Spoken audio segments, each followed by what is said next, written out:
Hello students, I hope you all are doing good. So in this video, I'm going to analyze an editorial article that featured in the Hindu.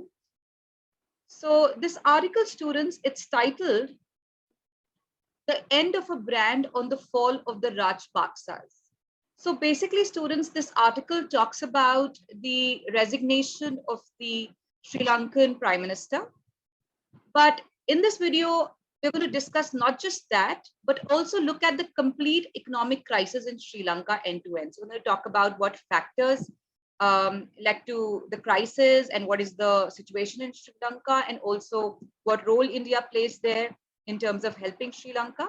And finally, students, we are also going to talk about what is the way forward, right? How Sri Lanka can look to come out of this crisis. So let's get started. So students, the article, like I said, it's titled The End of a Brand on the Fall of the Rajpaksas.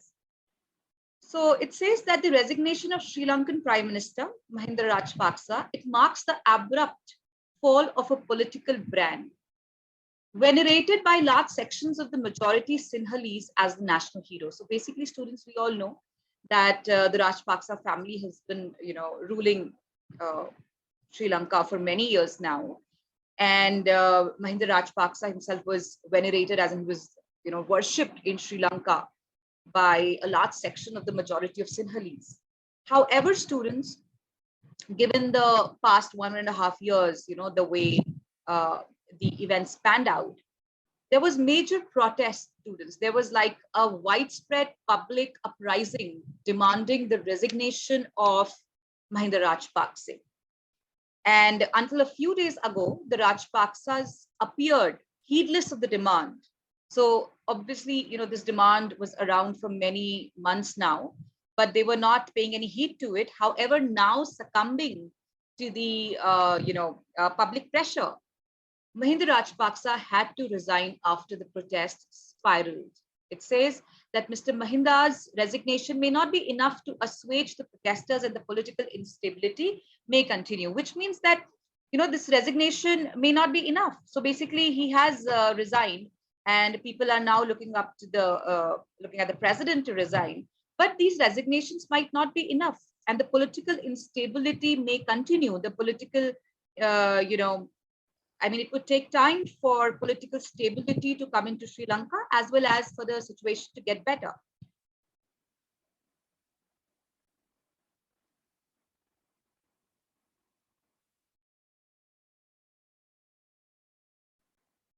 Next, students, the article says that anyone taking up the post of the Prime Minister now will have to command public trust.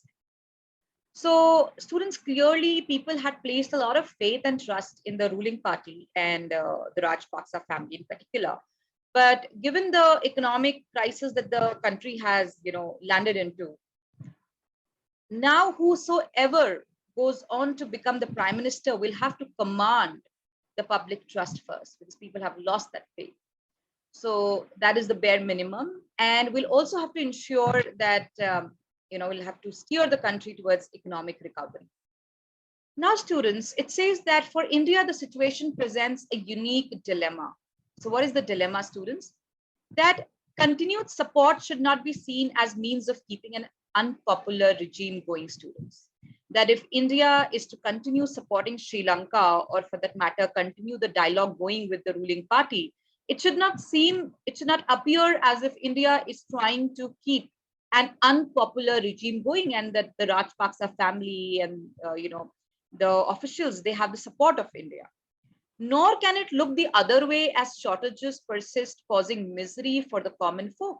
It says that India cannot even afford to look the other way, cannot, stop the help or the aid that is providing to come to rescue to the help of the Sri Lankans, because students, if it does that, it would cause misery to the common folk. So next, it says that it will always be guided by the best interest of the people of Sri Lanka, expressed through democratic processes. So this is the statement that has been released by the Indian government, that India will always be guided by the best interest of the people of Sri Lanka, expressed through democratic processes, right? That means That means, students, India would act and do what is in the best interest of the Sri Lankan people. A larger message from the demise of Rajpaksa brand is that muscular nationalism and majoritarian mobilization may not be an endless reservoir of support. So what is the key message, students, or the key takeaway from this situation that has panned out in Sri Lanka? What is the lesson that can be learned by others and by Sri Lankan government itself? Is that, at the end of the day, you will have to work uh, for the masses. You'll have to work for the economic development. You'll have to work for the social development. You'll have to prioritize these issues. You cannot keep riding, on the bulwark or on the wave of nationalism and majoritarian mobilization. So we all know that Rajpaksa at one point was really worshipped as a god. He was the national hero. However, students, given the economic crisis in Sri Lanka, the same very supporters were demanding his protest. That means for any regime to go on, particularly in a democratic setup, will have to continue with the confidence of the people. We'll have to win the confidence of the people. Okay, moving on, students. So now let's quickly understand the economic crisis in Sri Lanka. So we all know, students, Sri Lanka is facing an unprecedented crisis due to economic mismanagement, corruption, and an agricultural crisis. So basically, there are like a host of factors that have come together and have contributed to this crisis. Now it says that due to a significant lack of foreign currency. So basically, students, foreign currency, lack of foreign currency, shortage of foreign exchange reserves is one of the primary reasons that led Sri Lanka to this crisis. So it says that the Rajpaksa's government have been unable to pay for basic imports such as fuel, resulting in devastating power outages lasting up to 13 hours in Sri Lanka, students. So basically there was this acute shortage of fuel that lasted, that sometimes even spanned for like 13 straight hours. And the country was left with only $2 billion in its reserves, but faces debt repayment of around $4 billion. So it only has $2 billion as foreign exchange reserves, left with it, but it needs to repay. It runs a debt of $4 billion, students, including $1 billion international sovereign bond. Next, students, it says that ordinary Sri Lankans are also experiencing shortages and rising inflation as a result of the country's sharp devaluation of its currency in preparation for talks with the International Monetary Fund over loan program. So what it says is that Sri Lanka is, students, experiencing, the common people are experiencing shortages and rising inflation as a result of country's sharp devaluation. So what does devaluation mean, students? That the country's currency has devalued. The country's currency has depreciated. It has lost its value. And there is accompanied rising inflation, students. And all this has led to like the common people suffering, students. It has impacted the common people basically more than anybody else. It's the common man that suffers from this. They are experiencing shortages. Next, students. Next, it says that the island's foreign reserves have hit rock bottom. So that is one, students. The foreign reserves are at all-time low. They are not able to service their the imports for basic necessities like food and fuel and medicines. And the crisis, it was further precipitated by the COVID-19 pandemic, right? It reduced the foreign worker remittances and crippled the lucrative tourism sector. So what COVID-19 did was it had a negative impact on the tourism sector, bringing them lesser foreign exchange reserves, bringing them lesser foreign worker remittances. And this was a key source for dollars for the economy. So this further aggravated the situation. So Sri Lanka was already not doing very well on the economic front, and this sort of worsened the situation. Next, students, it says that the government imposed a broad import ban. So import ban was also imposed in March 2020 to save the foreign currency. And the shortages pushed food prices up to 25% last month, with overall inflation at 17.5% students. So that is like huge. 25% of food inflation and 17.5% general inflation students, it's high by any standards. And Sri Lanka is also facing rolling electricity blackouts. So the power shortages that I just spoke of because of the energy shortage. And 3 international rating agencies have downgraded the island since late last year, students. So there are, of course, the downward revision of the by the rating agencies as well. Now, students, let's understand some of the factors that triggered the economic crisis in Sri Lanka. So what led to this crisis? How did Sri Lanka land into this situation? So number one, students, COVID-19 pandemic that put the tourism industry on hold. It accounted for 10% of Sri Lanka's GDP. So number one, students, Sri Lanka's GDP, it draws much from the tourism industry, students. So tourism industry, like it's written, it accounts for 10% of Sri Lanka's GDP. Now, when the COVID-19 pandemic happened, it's the tourism industry that took a hit, right? So that led to loss of revenues for the government. Next, students, and also, that is also a key source of dollars, basically, not just the revenues, but key source of dollars.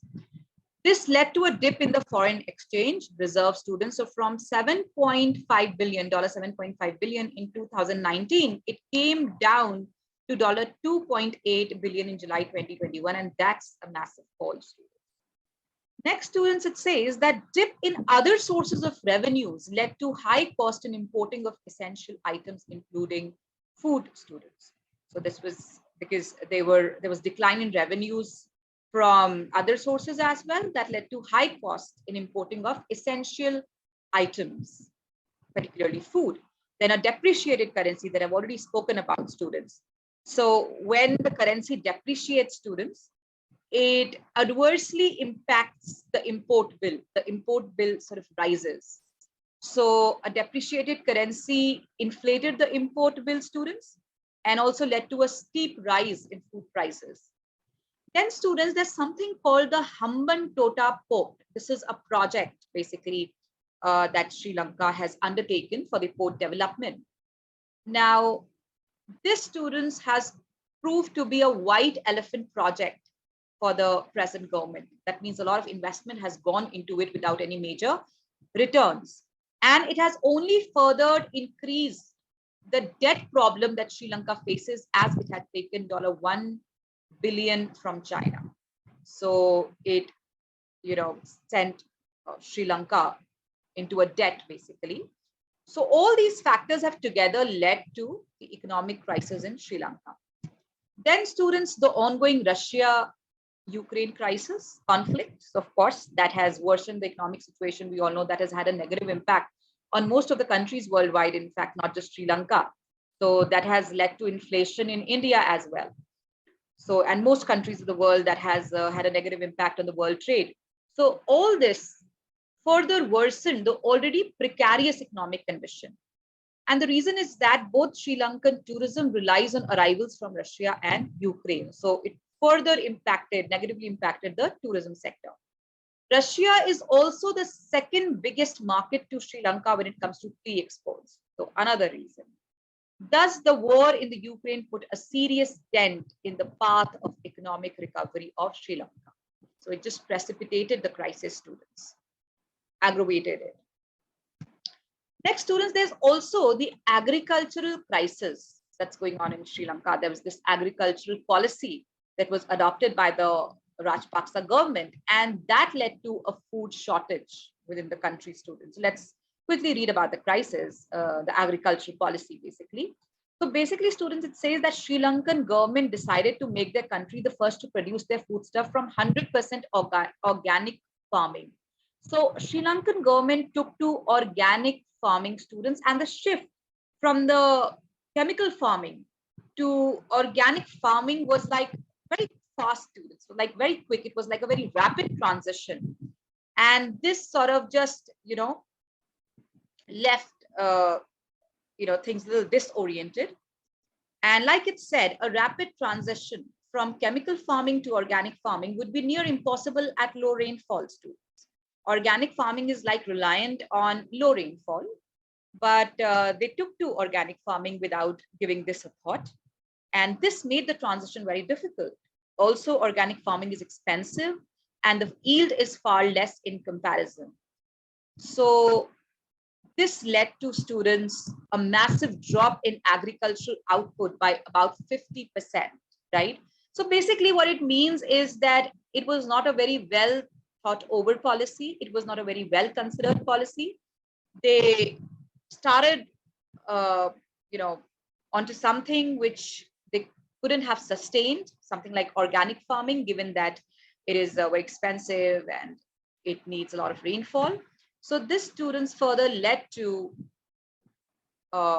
agricultural crisis in Sri Lanka. Now students, these were, so we did all the factors that led to the crisis. Now let's quickly understand that who is helping Sri Lanka manage the crisis. So over the last 3 months, India has provided assistance of $2.4 billion, including $500 million loan deferment and $1 billion credit line, a diesel shipment under $500 million credit students. Then there is, sought help for another $1 billion, which the government has committed. So overall, students, India has helped Sri Lanka to the tune of $3.5 billion, which is like massive. Coming to the help coming from China. So China is considering handing the island nation a $1.5 billion credit facility. Then, some other arrangements which are feasible. So China is also doing its bit. And then, of course, IMF students. So IMF has also come to Sri Lanka's rescue. In fact, IMF is one agency, like we discussed in the classes. It helps, countries to resolve or solve their macroeconomic issues. So in this case, this is a major foreign exchange crisis in particular that Sri Lanka faces. So IMF would be assisting Sri Lanka with this. However, Sri Lanka will have to, bring about major changes in its the way the country is governed, or in its economic policies or finance policies, if it agrees to take help from IMF. So like it says, it will have to follow IMF imposed policies. Now, students, how has this crisis affected Indo Sri Lankan relations? So it says that the current economic crisis has given a new life to the Indian Sri Lankan relationship, which was under a strain over the past few decades. So students, past few decades, India, Sri Lanka the relationship was basically slightly strained, and China was taking undue advantage of this. In fact, it was because of Sri Lanka's increasing proximity to China that the relationship between India and Sri Lanka got strained. And now in this crisis, students, Sri Lanka has sought both China and India's help. It has asked both countries to help it, and both countries have indeed come to help. However, India has proven more reliable than China, students. And India has taken advantage of this opportunity to improve its economic presence in the country, right? And the line of credit extended by India can lead to India possibly becoming the top source of imports for Sri Lanka. And the crisis has also allowed to further its geopolitical interest by increasing its presence in strategically important places in Sri Lanka. So this is going to give India some strategic advantage and some economic advantage in Sri Lanka. Now, students, the last bit, the way forward. What can Sri Lanka do? What should it be doing to resolve this crisis? Now, students, it says that some experts believe Sri Lanka should restructure its debt and establish a 3-year repayment structure. Now, students, this is very important. Sri Lanka will have to restructure its debt. So we all know Sri Lanka is debt-ridden. It needs to repay the debt, but at this point, when it is already running a shortage of basic essential supplies like fuel and food, so it cannot compromise or it cannot put on hold certain necessary imports, isn't it? So rather than putting that on hold, Sri Lanka should restructure its debt. It should ask for some more time from the lenders. to give it some more time. It should restructure its debt and establish a 3-year repayment structure, right? Doing so would help Sri Lanka to save the precious dollars and lessen the burden on Sri Lankan citizens that are facing shortages of basic items. It will have to go for ambitious fiscal consolidation, students, reining in the inflation and trying to enhance the revenues, increasing income tax and VAT rates, right? So it will have to amp up its revenues, that's must, and sort of manage its expenditure well. So fiscal consolidation is another need of the hour. And finally, students, it says that Sri Lanka urgently needs immediate economic reforms to have stable economic health in the long, right? So this was about Sri Lankan crisis, students. I'll see you very soon with yet another video. Thank you so much.